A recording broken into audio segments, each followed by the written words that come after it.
Dan semoga Allah subhanahu wa ta'ala menghancurkan sehancur-hancurnya para pelaku pembantaian 6 syuhada pengawal kami dan yang memerintahkannya, serta para aktor intelektualnya juga yang merestuinya, dan semua yang terlibat dalam pembantaian sadis dan brutal tersebut secara langsung maupun tidak langsung. Allahumma dammirhum tadmira waqtulhum balada wala tughadir minhum ahada ya qawi ya matin ya muntaqim amin ya rabbal alamin. Allahu Akbar, Allahu Akbar. Baju koko HABAIB putih present GODHI.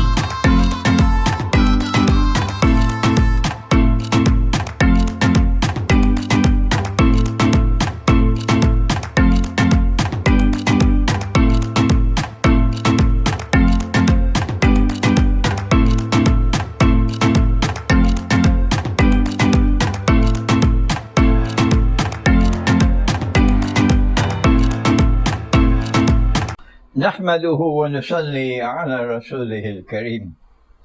We greet you on this, the 25th day of the month of Safar, from my home in Trinidad with Assalamu alaikum wa rahmatullahi wa barakatuh. And we return to that ominous prophecy of Prophet Muhammad, Allah's blessing be upon him.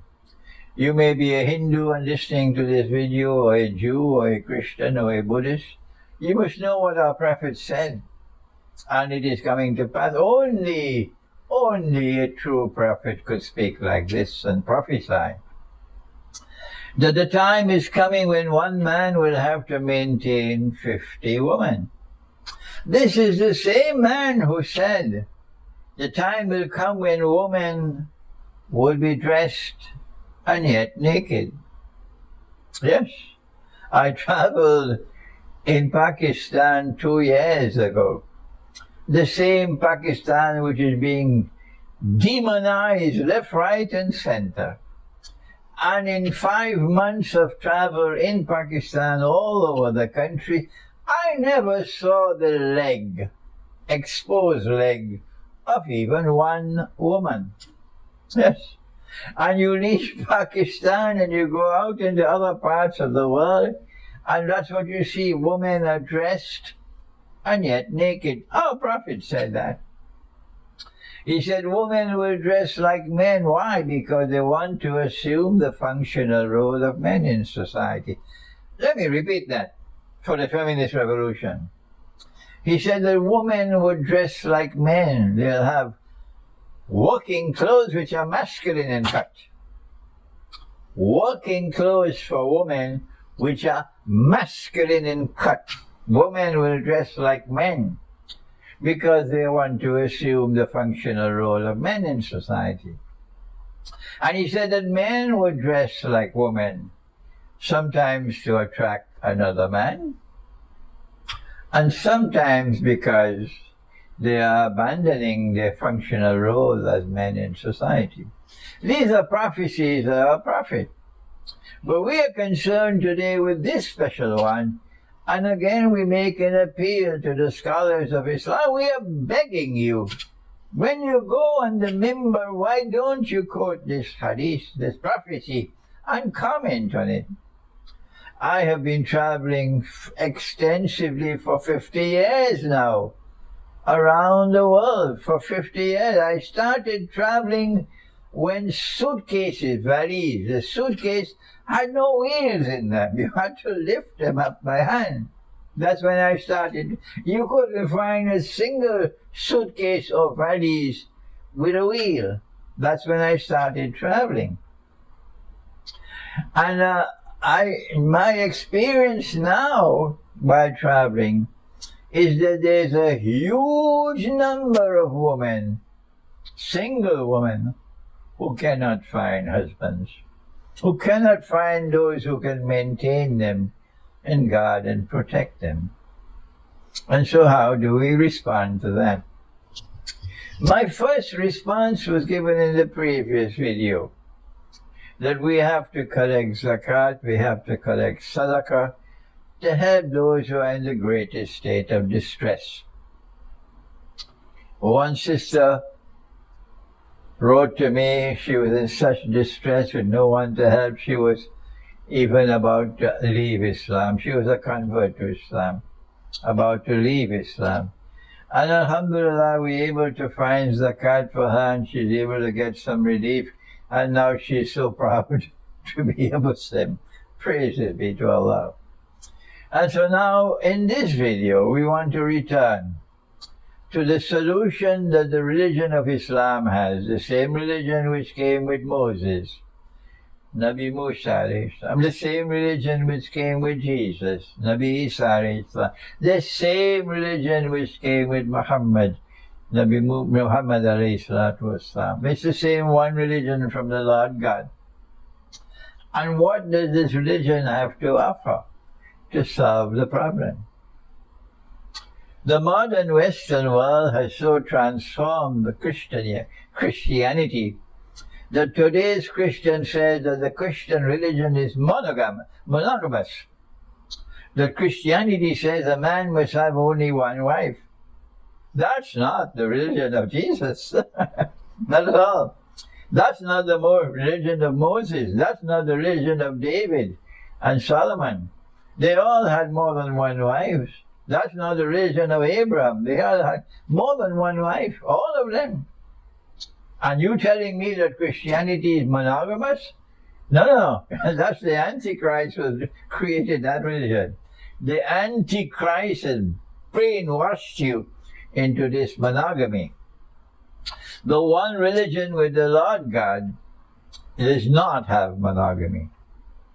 And so the first solution to the problem of one man having to maintain 50 women is found in plural marriages. And prior to the revelation of the Quran, there was no limit to the number of wives that a man could have. In the previous revelations which came down to Jesus, alayhi salatu wasalam, to Moses, alayhi salatu wasalam. But in the revelation which came down to Muhammad, Allah's blessing be upon him, Allah placed a limit. For the first time in history, there is now a limit to the number of wives you can have, and the limit is 4. If you have a problem with that, well, why don't you argue with the Lord God on Judgment Day? Tell the Lord God you're wrong, and wait to see what the Lord God will do. Pick you up and throw you into the hellfire for your arrogance, your stupidity. He who created you from a drop of sperm, and you have the audacity to argue with him? Well, so the Lord God in the Quran has said that there's a limit up to 4 wives. And if a man has the means to maintain 4 wives, then he has a duty to marry. A woman has a right to a husband. A man does not have a right to a wife.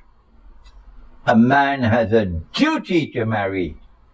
While she has a right to a husband, he has a duty to marry. This is not a pleasure trip. It is not a favor. It is a duty. You have a duty to marry her. But when you marry her, you cannot diminish the standard of living of the first wife to maintain a second or a third. If you don't have the means to maintain equity between your wives, then Allah says marry only one. Only one. So this is a warning. But there are many Muslims, particularly in the Arab world, who have several wives, and they are maintaining them. And these women therefore have a husband to take care of them. But what about when a man does not have the means to be able to maintain a second and a third wife or fourth wife? The same standard with the first wife. What happens after that? The Quran has declared, وَإِنْ خِفْتُمْ أَلَّا تَعْدِلُوا فَوَاحِدَةً أَوْ مَا مَلَكَتْ أَيْمَانُكُمْ. This is Surah Al-Imran. That if you fear that you will not be able to be just in relations, your economic relations with your wives, then stay with one. And in addition to that, you can take them not as wives of nikah, but wives as milk al-yamin. This is the Quran. So who or what is a milk al-yamin? In order to understand the Quran, the first place you go is to he who was sent to teach the Quran. So would you kindly be quiet and let the Prophet, Allah's blessing be upon him, let him explain the Quran before you jump up on a table? The Makakis of Egypt sent a gift of a slave woman to Prophet Muhammad ﷺ. And we all know her name. Her name was Maria, and she was a Coptic Christian. And she was an extremely beautiful woman. What did the Prophet do when this woman arrived in Medina as a gift to him? What did he do? Did he decline to accept the gift? No, that's not true. Did he free her from slavery and then propose marriage to her? And she now, as a free woman, could either choose to accept or to decline. Reject the offer and say, no, I want to go back home. Did he do that? Answer me. Did he do that? The only way he could have a contract of marriage or nikah with Maria is if he, number one, he frees her, and she's a free woman. And then he proposes marriage to her, and as a free woman, she has the right to either accept or reject. No, he did not do that. But she was a wife. Maria was his wife. No Muslim will differ with me. Maria was his wife. She was one of the Ummahat al-Mu'mineen, one of the mothers of the believers, meaning after the death of the Prophet, Allah's blessing be upon her, no one can marry her. So in what capacity did he establish marital relations with her? In fact, she gave birth to a baby. And that child's name was Ibrahim. Oh yes. So he had sexual relations with her without marriage. This is what our Prophet did. If you don't like it, you must argue with him on Judgment Day if you don't like that. But I'm telling you what happened. He had sexual relations with her without a contract of nikah or marriage. But she was his wife. There is only one other way from the Quran that he could have sexual relations with her. Only one. And that is that she was his milk al-yamin. If our Prophet took a woman as his milk al-yamin, then it becomes the sunnah to have a milk al-yamin. Do you differ with me? Is there anyone so foolhardy to differ with me that if our Prophet took Maria as a milk al-yamin, then it becomes a sunnah to have a milk al-yamin? So who then is a milk al-yamin? Answer, a milk al-yamin is a wife, not a concubine, not a girlfriend, not someone that you spend one night with and then you discard her. A milk al-yamin is a wife. But she's not a wife of nikah. In the contract of nikah, you have a proposal of marriage from the side of the boy. And when that proposal is accepted from the side of the girl or her guardian, in the presence of witnesses, and the dowry is agreed upon and given, then all that remains is a sermon, the marital sermon, a marriage sermon, and the marriage is over. Let me repeat that. In a contract of nikah, you have a proposal of marriage from the boy to the girl. If the proposal of marriage is accepted by the girl or by her wali, and the dowry agreed upon is given, and this happens in the presence of witnesses because it cannot be secret,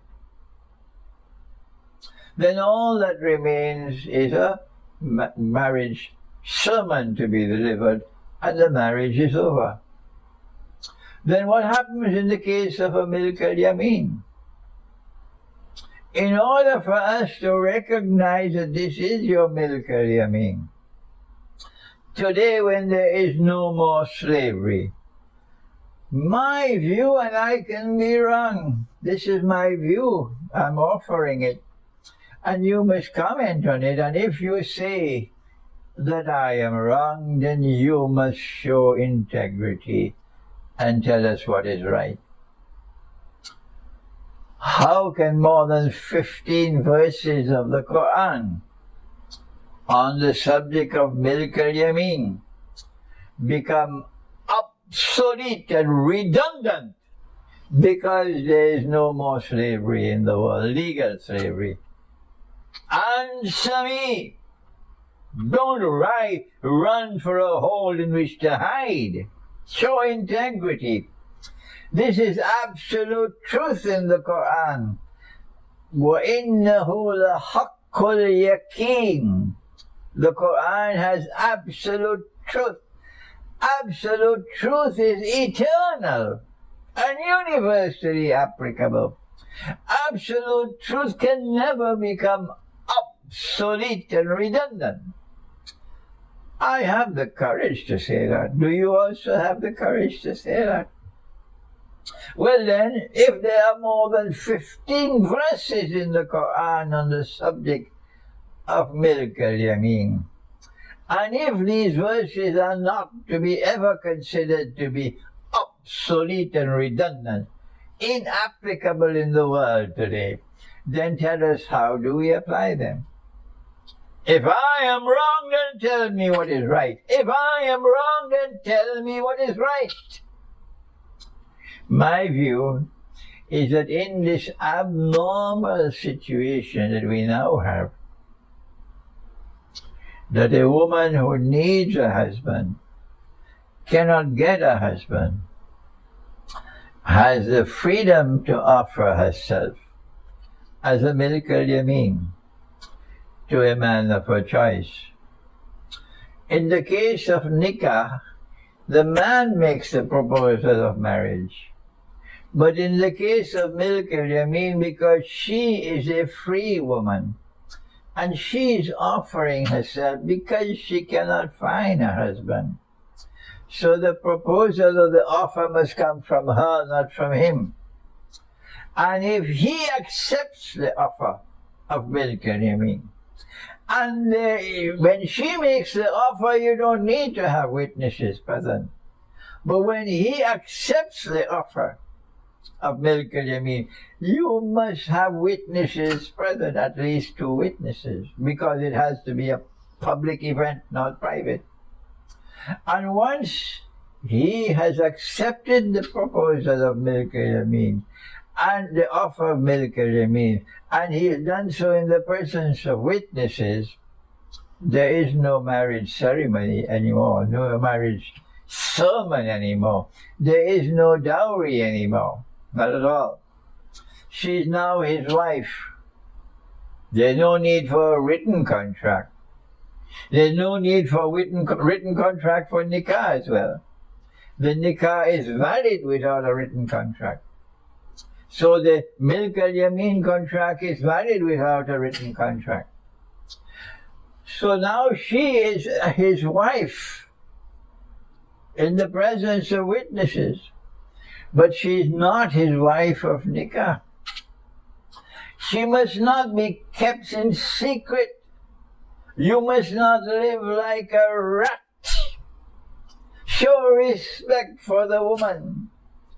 Take her out into the sunshine. Let her walk with dignity. Let her be recognized as your wife. That's right. That's the way to treat her. She is in every respect, she is your wife.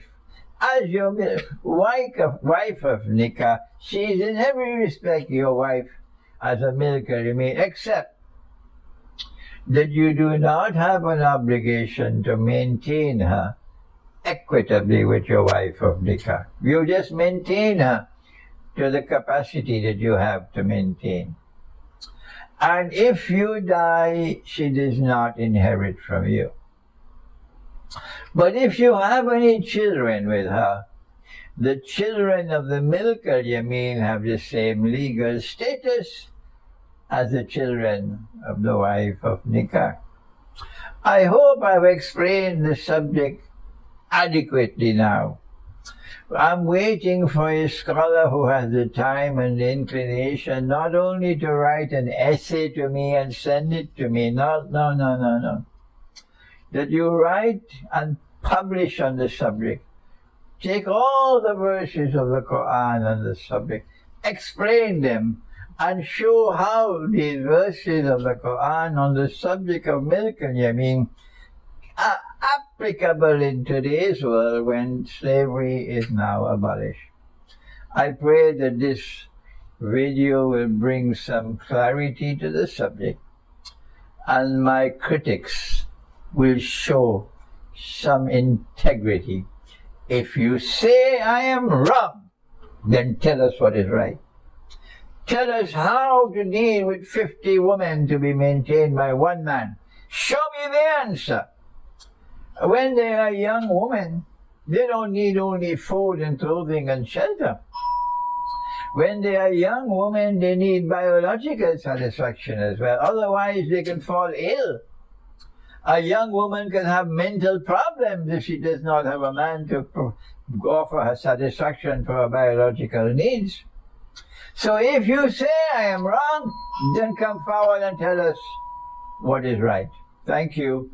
Wassalamualaikum warahmatullahi wabarakatuh. Bismillahirrahmanirrahim guys, sekarang ada Babeh Rolen, Babeh roti molen.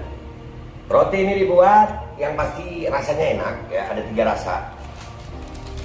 Nih, ada pisang keju, ada tape keju, ada pisang coklat.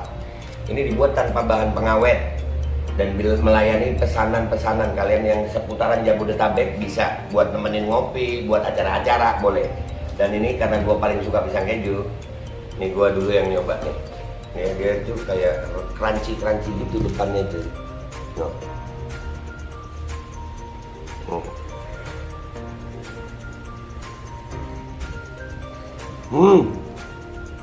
Tahu kerannya di depan nih, terus di dalamnya empuk. Ya Allah.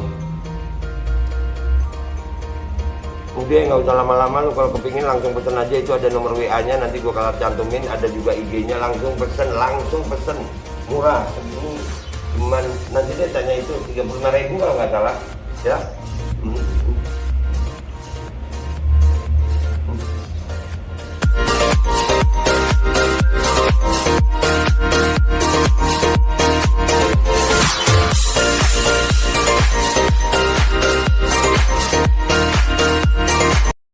Assalamualaikum warahmatullahi wabarakatuh guys. Alhamdulillah gue lagi di Jember dan gue dapat produsen Golden Pro MHA VITO. Ini guys, bahan-bahannya itu di dalamnya ada jintan hitam, ada brotowali, ada sambiloto, ada jahe, pegagan, ada madu hitam, ada propolis dan probiotik. Dan ini alhamdulillah gue udah berapa hari ya, 4 hari gue nyoba ini. Ini langsung aja guys, dia madunya madu hitam ya. Ya bukan madu bini, bukan madu hitam. Ini untuk obat dan untuk imunitas tubuh. Alhamdulillah kemarin gua badan-badan gak enak, gua pakai sehari 3 kali nih produk. Cuman ditetesin di bawah lidah kayak begini. Jangan lupa bismillah, tapi bismillah sama sholawat. Allahumma sholli ala sayyidina Muhammad dan sayyidina Muhammad.